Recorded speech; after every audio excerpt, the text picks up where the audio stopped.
Bonsoir à tous, soyez les bienvenus dans ce nouveau numéro du magazine M. Demain, on sera le 7 janvier et il y a un an exactement, 11 personnes tombaient sous les balles des terroristes dans les locaux de Charlie Hebdo à Paris. Que reste-t-il de l'esprit Charlie? C'est un petit peu la question qu'on va se poser aujourd'hui et qui va en amener bien sûr beaucoup d'autres. Et c'est avec vous que l'on débat ce soir. Nadia Geertz, bonsoir. Bonsoir. Vous êtes écrivain et philosophe. Alors je reçois aussi Clou, dessinateur de presse. Sam Touzani, bonsoir, comédien, metteur en scène, auteur. Vous avez également donc travaillé avec Nadia Geertz, on verra suite aux attentats à Charlie Hebdo. Et puis Dubus, dessinateur de presse également. Bonsoir. Merci à tous les quatre d'être là. Alors donc le nouveau Charlie Hebdo est sorti, c'est un numéro spécial, évidemment un numéro spécial hommage, anniversaire. Il a été tiré à 1 million d'exemplaires, 40 000 exemplaires en Belgique. Vous avez eu l'occasion de le feuilleter, Dubus? C'est à vous que je pose d'abord. Oui, je feuillette de temps en temps. Je ne suis pas un grand fan de Charlie Hebdo en général. Je ne l'ai jamais été. Je ne vais pas commencer à faire semblant que j'adore ce qu'ils font. Enfin, il y a à prendre, il y a à boire et à manger dans Charlie Hebdo. Je l'ai feuilleté, c'est Charlie Hebdo. Ouais. Hein. Et sur la couverture, l'assassin court toujours. Qu'est-ce qu'on peut dire? C'est du Charlie Hebdo. Je ne pense pas que c'est ce qu'ils ont. C'est pas une des meilleures couvertures que j'ai vues. Je pense qu'il y a une fois peut-être un amalgame entre le fait que c'est Dieu qui tue, alors qu'a priori, moi je trouve que c'est plutôt les hommes qui tuent au nom de Dieu ou des dieux. Donc voilà, mais tout est résumé. Enfin, tout est résumé là. Je pense qu'elle ne fera pas trop polémique, a priori. Maintenant, forcément, tout ce qu'ils font fait polémique par principe, mais. Ouais. Mais c'est du Charlie Hebdo classique. Il y a quand même une petite polémique qui est née aujourd'hui, mais je pense qu'elle ne va pas faire grand bruit, Nadia Geertz, à propos de ce dessin. Oui, une polémique que je n'ai pas vraiment comprise, puisque, en fait, si j'ai bien compris, moi j'ai vu passer ça sur les réseaux sociaux, des gens qui s'insurgeaient en disant c'est un dieu catholique qui est représenté, il y a des symboles maçonniques. Alors moi j'ai regardé cette couverture, je me suis dit, mais enfin, là vraiment, je ne comprends pas, pour moi c'est très clair, effectivement, Dieu court toujours, alors effectivement, c'est pas Dieu le responsable, mais enfin en même temps, je crois que Charlie Hebdo est dans une ligne, j'ai envie de dire laïco-athée, hein, et donc pour eux, à partir du moment où Dieu n'existe pas, forcément, Dieu court toujours, c'est pas Dieu lui-même, c'est ceux qui agissent au nom de Dieu. Pour des gens qui pensent que Dieu n'existe pas, il le représente beaucoup quand même. Il le dessine beaucoup. Et on est bien obligé d'en parler, puisqu'il nous cerne de toutes parts, hein, ce Dieu qui n'existe pas. Et ce numéro est empreint de beaucoup de laïcité, hein. Il y a des pages entières où on défend la laïcité, mais la religion reste malgré tout toujours le fonds de commerce, je pense, de Charlie Hebdo. Hein, oui, bien sûr. Hein, c'est la critique des religions. C'est un peu le problème quand je vois mon travail d'illustrateur et d'humoriste, c'est que finalement, ils sont à la fois humoristes, mais aussi ils ont une philosophie très engagée, etc. Et j'ai tendance à croire, moi, que l'humour et l'engagement déterminé ne font pas nécessairement bon ménage. Et d'ailleurs, j'ai tendance à croire aussi qu'ils sont beaucoup moins drôles qu'à l'époque du professeur Choron et de Cavana, qui était beaucoup plus ouvert. Le professeur Choron était là juste pour foutre la merde, hein, on sait bien sa personnalité. Aujourd'hui, ils ont une philosophie à défendre. Je n'ai rien à dire contre leur philosophie. Enfin, ce serait un autre débat. Moi, je n'ai pas rentré dans ce débat-là. Mais disons que leur humour est parfois un peu lourd, un peu redondant, répétitif. Un peu monomaniaque. À cause de ça, un peu monomaniaque. Vous êtes un bon client, vous, Sam Touzani? Oui, moi je suis un très très bon client. Je ne sais pas si Charlie Hebdo a la religion comme obsession. Si on regarde toutes ses premières pages, il y en a beaucoup plus sur l'extrême droite que sur Dieu. Quoique l'extrême droite et Dieu, il y a aussi des parallélismes à faire. J'ai interviewé ma mère lors d'un documentaire et elle a eu une excellente réponse lorsque je lui ai présenté le « Tout est pardonné » de Charlie Hebdo après les attentats islamiste et antisémite à Paris. Et elle a eu cette réponse magnifique. Il y a une femme de 80 printemps, analphabète, d'origine marocaine, croyante, pratiquante, et qui m'a dit, écoutez, ce Charlie Hebdo, est-ce que les gens vont comprendre une bonne fois pour toutes que c'est qu'un bout de papier, qu'il s'agit là de la liberté d'expression, de la liberté individuelle. Je trouve que c'est une magnifique réponse pleine de bon sens. On n'impose à personne à lire le Charlie Hebdo, ni à aller le chercher. Il est là, et ça fait partie de la liberté d'expression. Et bien sûr, dans la liberté d'expression, il y a un cadre, et il y a une limite à la liberté d'expression, et c'est la loi. Tant que vous n'injuriez pas, que vous ne poussez pas à la haine, ou tant qu'il n'y a pas d'incitation à la haine, que vous n'êtes pas injurieux, pour moi, tout me va. Et je n'ai pas attendu ces massacres à Charlie que pour véritablement être Charlie, et je pense que je le serai toujours. Alors, une question, un truc un petit peu anecdotique, mais on va quand même le montrer maintenant, parce que ça pourrait être une histoire bien belge, cette plaque de commémoration là, qui a été inaugurée hier, où on s'est trompé sur l'orthographe du nom Wolinski. Ça a fait pas mal de bruit et ça a choqué pas mal de gens aussi. Vous, ça vous fait rire, ou vous dites ça en Belgique, ça aurait bien pu se passer, mais en France, ça passe moins bien? Oui, c'est assez amusant hein, quand même. C'est vrai qu'en plus, certains, pour le corriger, ont dessiné un corps de femme autour du Y, qui était le sexe de la femme, en disant, ben voilà, c'est le meilleur hommage qu'on pouvait rendre à Wolinski, qui était un obsédé sexuel notoire. Moi, je trouve cette plaque absolument sinistre, mise à 5 mètres de haut pour éviter les taxes. J'aurais préféré une statue. Voilà, peut-être que c'est trop tôt, mais qu'on statufie ces gars, voilà, ça aurait été... Je crois qu'ils n'auraient pas apprécié. Il y a une manière de faire une statue avec des bites et des trucs comme ça. Il y avait tout à fait moyen de faire quelque chose de très Charlie. Ah là, t'es Et complètement Charlie. Hein. beaucoup plus ludique que cette espèce de plaque sinistre. Oui, moi je trouve ça lamentable. C'est vrai, cette faute d'orthographe, je trouve que c'est indécent, quoi. Je veux dire, c'est quand même pas très compliqué de vérifier soigneusement l'orthographe. Mais là, c'est la philosophe et la prof de français qui parlent quand même. Je suis pas prof de français, mais je suis farouchement, c'est vrai, attachée à l'orthographe. Je trouve ça important, et c'est quand même aussi une forme de respect qu'on peut témoigner par rapport aux morts, quoi, d'au moins ne pas encore écorcher leur nom. Voilà. Voilà, un faux pas malheureusement. Alors, on est dans cette période de commémoration. Est-ce qu'elle est un petit peu occultée par ce qui s'est passé il y a quasiment 2 mois à Paris maintenant, ces attentats du 13 novembre? Mais moi, j'ai l'impression qu'il y a effectivement quelque chose de nouveau qui est apparu le 13 novembre. C'est l'idée qu'au fond, personne ne peut y échapper. Personne ne peut se dire moi, je ne dessine pas le prophète, je ne me moque pas des religions, je suis très respectueux, très tolérant, je file doux, donc il ne peut rien m'arriver. Et donc ça, je crois que quelque part, ça a fait basculer un petit peu j'ai envie de dire l'analyse qu'on peut porter sur les événements, parce que jusqu'à présent, en tout cas jusqu'au 7 janvier 2015, il y avait cette impression de plus en plus malheureusement répandue qu'il suffisait de limiter un petit peu, de brider un peu sa liberté d'expression pour faire en sorte que les choses se tassent et qu'on arrive à une société un peu pacifiée. Et ici, je pense que le message du 13 novembre, c'est de dire non, ça n'est pas vrai. Il ne suffira pas que nous nous taisions, que nous cessions de caricaturer, de dessiner, de nous moquer, de pourfendre, etc., pour que nous ayons la paix. Les choses sont beaucoup plus graves que ça. Ils se sont dévoilés en disant, clairement, on n'est plus dans un truc de religion, on est dans ce qu'on est, plutôt que dans ce à quoi on croit. C'est beaucoup plus vaste que ça. C'est devenu beaucoup plus clair. C'est pas seulement la liberté d'expression, c'est la liberté tout court. D'être soi-même, quoi. Je pense qu'il n'y a pas véritablement, pour faire un peu résumer, je suis assez d'accord avec ce qui vient d'être dit, il n'y a pas véritablement un changement de nature dans les objectifs de ceux qui veulent s'aimer la terreur, mais qu'il y a uniquement un changement de degré, c'est-à-dire qu'on est monté 2 ou 3 paliers plus haut, et qu'aujourd'hui, il ne s'agit pas d'un attentat hyper cachère pour viser un juif parce qu'il est juif, ou des journalistes parce qu'ils s'expriment, mais ça peut être vous, votre femme, votre fille, votre enfant, un passant et tout le Bataclan. C'est triste, c'est regrettable, mais effectivement, les masques tombent, et je pense que c'est à nous à être vigilants. C'est plus de la religion, c'est du nihilisme, c'est tuer pour tuer. Alors qu'on soit client ou non, parce qu'on a différents avis sur la table, Charlie Hebdo, qu'on l'aime ou qu'on ne l'aime pas, qu'il sorte 1 an plus tard, ça c'est une bonne chose de savoir qu'il y a une rédaction qui a pu se reconstruire et une rédaction qui continue à travailler. Et est-ce qu'elle travaille toujours avec la même liberté, vous pensez, ou en lisant ça ou en ayant lu les quelques numéros qui sont parus cette année?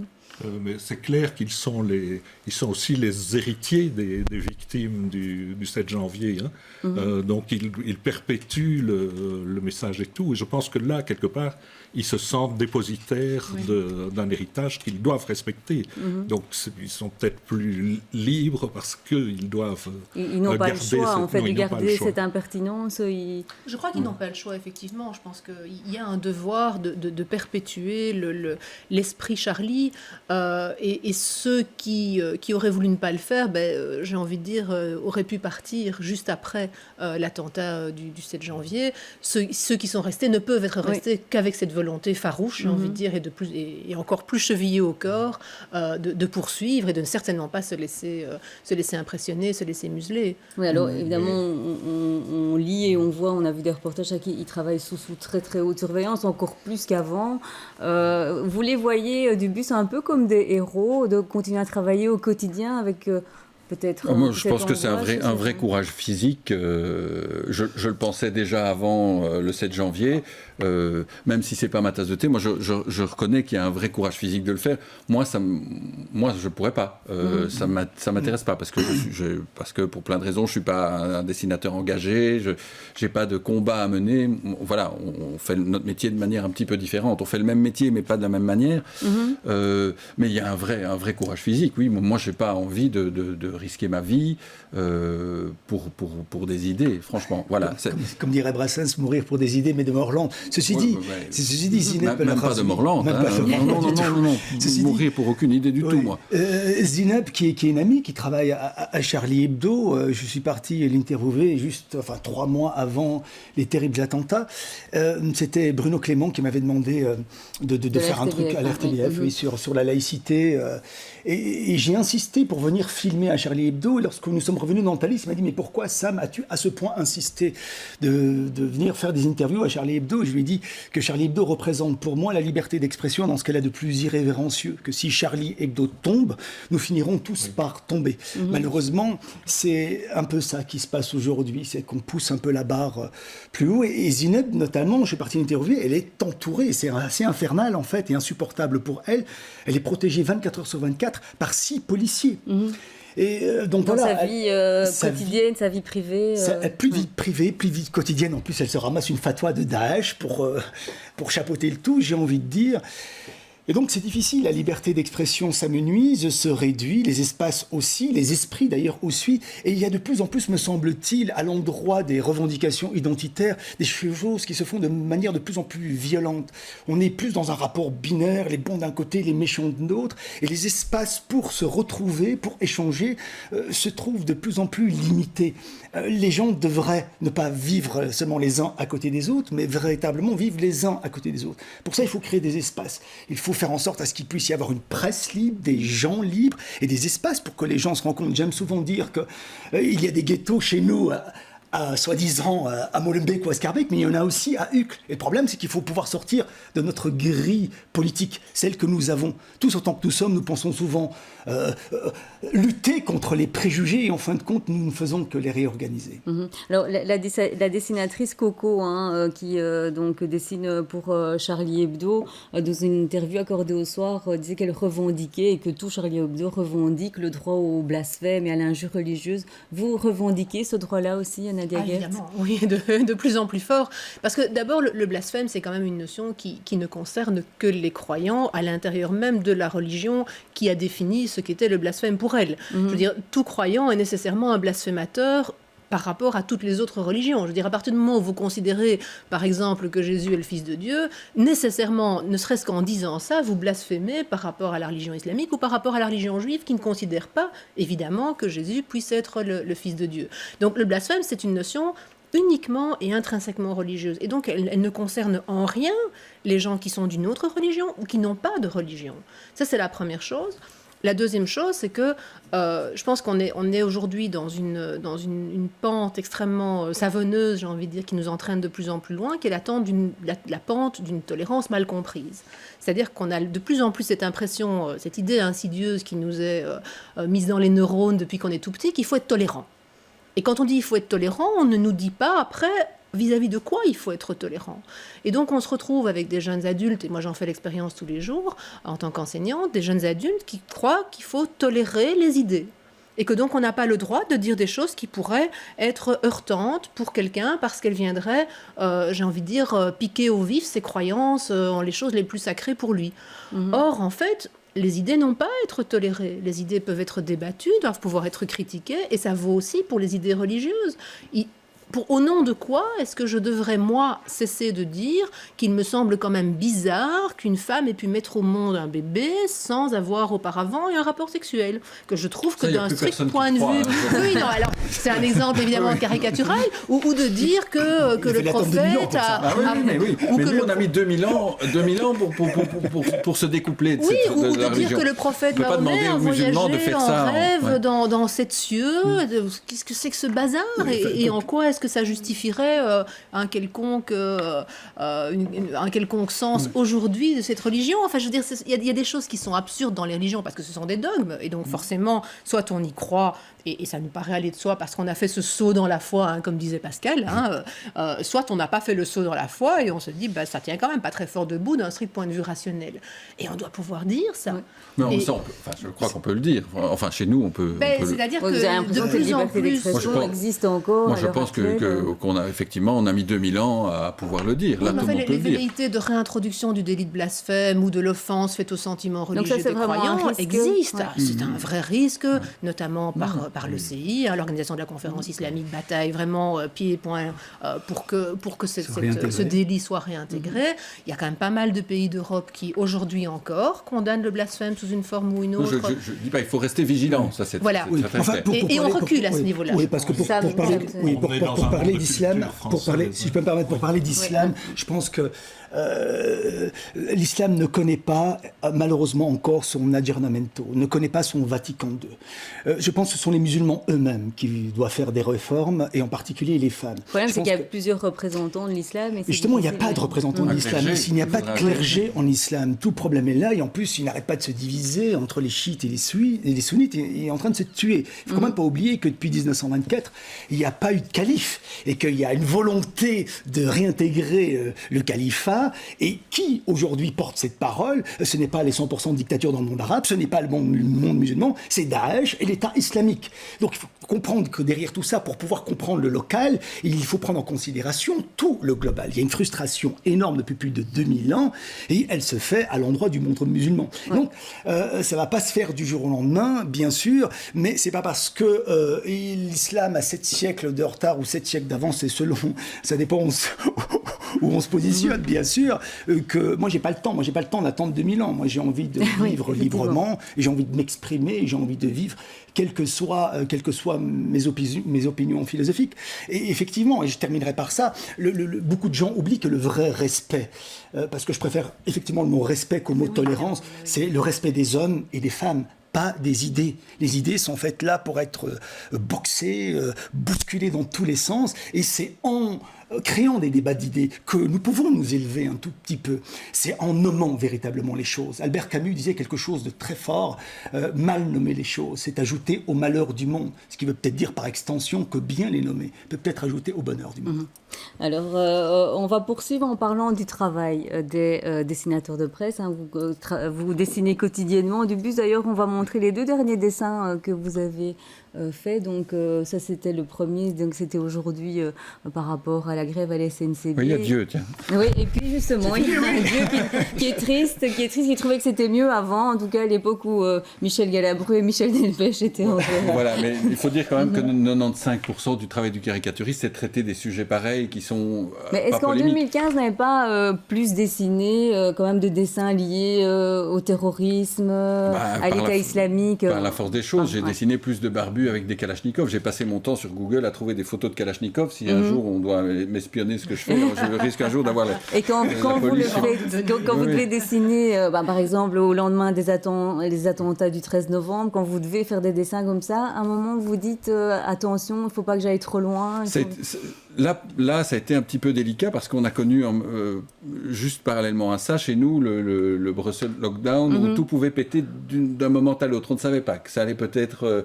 entre le moment où je faisais mon dessin et le moment où il allait paraître, il y allait peut-être y avoir 50 morts ou 200 morts à la bourse. Enfin, c'était très, très délicat. Donc, il a fallu jouer... Donc peur de choquer aussi quelque part. Alors, parce Pas que- vraiment peur de choquer, mais peur de mal tomber, effectivement, de faire un dessin rigolo, alors que dans la nuit, il y aura... Enfin, voilà.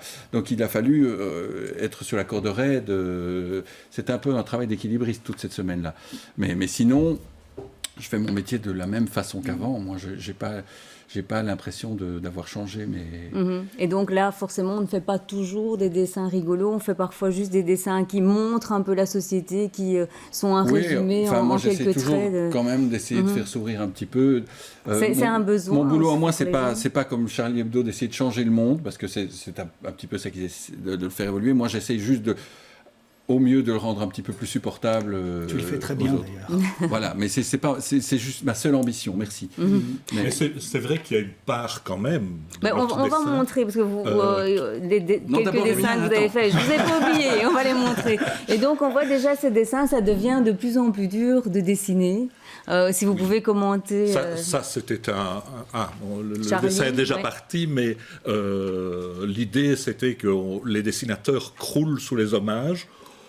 Parfois des hommages indus d'ailleurs, parce que autant les dessinateurs de Charlie ont effectivement un courage particulier, autant dans nos journaux respectifs, on ne dépasse pas certaines limites. Il faut dire que nous, on travaillait dans la presse généraliste, alors que là, c'est de la presse satirique, donc l'esprit n'est pas nécessairement le même. Je voulais revenir aussi sur l'idée précédente, qui était... que finalement, quand on parle de Charlie, même si je ne suis pas fou de l'humour de Charlie aujourd'hui, je dois reconnaître, un peu ce que Sam a dit tout à l'heure, que quelque part, ils nous ont ouvert la voie. Moi, j'ai travaillé longtemps, pendant 25 ans, dans un journal qui, au départ, était un journal pour public essentiellement catholique, ce qu'il n'est plus aujourd'hui, mais où je ne pouvais pas imaginer dessiner Dieu ou la Sainte Vierge, encore moins douter qu'elle fût vierge. Mais le fait que Kroll passait à la RTBF, il a fait sauter certaines barrières. Le fait qu'on voit Charlie et un certain nombre de dessins très irrévérencieux autour de nous a permis aussi de nous exprimer, de publier des choses aujourd'hui qu'on ne pouvait pas publier avant. Alors, donc, quelque part, on est redevable de ça. Oui, et il y a une autre chose aussi que je voulais dire par rapport à Charlie Hebdo, c'est qu'ils ont aussi souvent le courage de faire ce que les autres ne font pas ou ne font plus et devraient faire. Parce que dans l'affaire de ce qu'on a appelé les caricatures danoises, ils ont finalement été les premiers à publier Parce que personne ne voulait des dessins dont personne ne voulait, alors que c'était plus simplement des petits dessins satiriques. C'était la cause d'une crise majeure au niveau européen et au niveau mondial.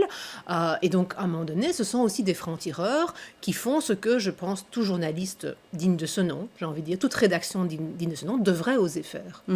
Alors, on va poursuivre en parlant de la manière dont on parle de ces questions-là avec les jeunes, parce que c'est ce que vous faites notamment au moyen d'un livre, et vous avez rencontré des jeunes. Avant cela, on va entendre une interview d'Ismaël Saïdi, qui était dans nos locaux aujourd'hui, et qui, lui, bon, vous savez que c'est l'auteur de la pièce Djihad, hein, qui a énormément tourné, énormément d'élèves ont vu cette pièce, et puis maintenant il va créer des capsules internet qui vont tenter d'expliquer comment il faut comprendre le Coran de nos jours et comment vivre un islam européen. On écoute, donc je vais poser la question, est-ce qu'il y a beaucoup de gens qui posaient des questions sur Charlie Hebdo au moment où les attaques ont eu lieu? C'est un sujet qui revenait régulièrement, c'est Charlie Hebdo? Alors, aussi étonnant que ça puisse paraître au début, et puis plus du tout, en fait. Au début, on avait une ou deux fois des questions sur... Enfin, c'était plus pas des questions, des trucs du genre, mais enfin, Charlie, ils ont quand même déconné, ils ont dessiné le prophète, etc. Donc, on a répondu à plusieurs reprises. Et après, c'est assez fascinant. Les questions étaient vraiment d'ordre identitaire, surtout. Hein. Les questions étaient en rapport avec les problèmes identitaires de mes personnages. Reda amoureux de Valérie, dessiner, les Juifs, enfin, toutes ces choses-là. Donc, les questions revenaient là-dessus. Mais tiens, finalement, est-ce qu'on peut dessiner? Est-ce qu'on peut chanter? Est-ce qu'on a le droit d'aimer quelqu'un de différent? Et il fallait répondre à ça. Donc, le fossé était énorme dans la méconnaissance de l'autre, la méconnaissance de soi, donc de leur propre religion, pour ceux qui se disent musulmans. Et du coup, on passait notre temps à répondre à des questions d'ordre identitaire. Alors, Sam Touzani et Nadia Geertz, après ces attentats de Charlie Hebdo, vous vous êtes dit qu'il y avait quelque chose à faire avec les jeunes. Vous êtes allé à leur rencontre? Oui, enfin, on n'a pas attendu les attentats pour aller à la rencontre. Ça fait 20 ans que je vais à la rencontre des jeunes et je crée des débats d'idées, et Nadia aussi en tant qu'enseignante et philosophe. Sauf que l'urgence était là, bien sûr. On a décidé d'un peu quitter le pathos pour un peu plus de logos et aller vers de la pédagogie. Le principe est très simple. Nous avons rencontré, enfin, Nadia m'a fait fait la proposition, j'ai tout de suite accepté. Une vingtaine d'adolescents. Nadia a pris différentes photos lors de la manifestation du 11 janvier à Bruxelles. Nous avons chacun en alterne, soit Nadia, soit moi, écrit un petit texte que les jeunes ont lu. Et on leur a demandé de réagir à ça. Ils nous ont posé toute une série de questions sur 10 thématiques, le vivre ensemble, le droit au blasphème, l'athéisme, la censure ou l'autocensure. Et donc, nous avons répondu avec notre expérience. Parce que moi, je suis spécialiste en rien, vu que je suis un artiste. Mais au moins, je suis expert de ma propre expérience. Et donc, je peux mettre en perspective ma propre expérience en fonction de ce que les jeunes nous disent. Et on s'aperçoit qu'il y a d'énormes points d'interrogation, d'énormes quiproquos aussi, d'énormes amalgames dans la tête de tout le monde, des jeunes et des moins jeunes. Mais je sentais bien qu'il fallait libérer une parole. Nous le sentons bien. Et puis, nous avions aussi, très égoïstement, eu besoin, Nadia comme moi, je ne pense pas me tromper si je parle aussi, besoin d'exorciser. Vous savez, c'est un trauma énorme que de comprendre qu'aujourd'hui, en 2015 et en 2016, il y a des gens qui puissent mourir pour leurs idées, c'est tout simplement insupportable. Et qui plus est, indécent. Alors Nadia Geertz, donc ça a donné lieu à un livre, hein, je pense, donc jeudi, qui est diffusé et qui est destiné notamment aux jeunes lecteurs. Ces questions identitaires auxquelles fait allusion Ismaël Saïdi, vous les avez vécues aussi Oui, sauf que nous n'y répondons évidemment pas de la même manière qu'Ismaël Saïdi. Je pense qu'il y a deux choses à faire en parallèle. Je crois que c'est très bien le travail que lui fait, mais que moi, je ne pourrais évidemment pas le faire, puisque je ne peux pas avoir une parole de musulmane vis-à-vis de jeunes musulmans. Évidemment, je serais complètement hors rôle, j'ai envie de dire, en dehors de mon rôle. Donc je trouve que c'est très bien qu'il fasse ce qu'il fait. Et en même temps, je pense que notre propos à Sam et moi était plutôt de réfléchir à une manière de vivre ensemble, justement en essayant de cultiver, comme le disait Amin Malouf, nos identités multiples, puisque finalement l'identité devient meurtrière quand elle est unique. Et c'est un petit peu à ça qu'on assiste aujourd'hui. Si on parle souvent de la maladie de l'islam. Et cette maladie de l'islam, c'est peut-être ça, c'est peut-être cette espèce de recroquevillement, je ne trouve plus bien le substantif identitaire, qui fait que trop de jeunes, aujourd'hui particulièrement de jeunes de culture arabo-musulmane, ne se définissent plus que par ce prisme-là. Ouais, et vous sentez que vous avez réussi à les capter, à faire passer un message? Je pense qu'il faut aussi déplacer le débat et le discours. Il faut arrêter de regarder la société par le prisme ethnico-religieux et faire en sorte à ce que tous, autant que nous sommes dans notre différence, nous puissions discuter de toutes les thématiques, mais sous base de la citoyenneté. C'est la citoyenneté qui fait de nous des gens avec nos différences.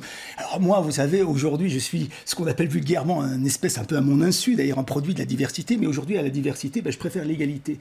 Si vous voulez que nous fonctionnons véritablement ensemble, j'ai besoin de savoir que vous êtes mon égal. Si vous n'êtes pas mon égal, je ne peux pas avoir votre différence et vous ne pourrez pas avoir la mienne. Et donc, ce qui nous importe à Nadia et à moi, c'est non pas le repli communautariste, mais c'est une vision universaliste. Parce qu'elle a un point de chute qui va à l'infini et elle permet d'être beaucoup plus large, donc beaucoup plus ouverte. Et c'est à ce moment-là que nous pourrons, et c'est ce que nous essayons de faire avec cet ouvrage, nous sommes pour la force de l'échange et contre la force de la violence. Alors peu importe, mais arrêtons de voir uniquement l'aspect religieux parce que c'est dangereux.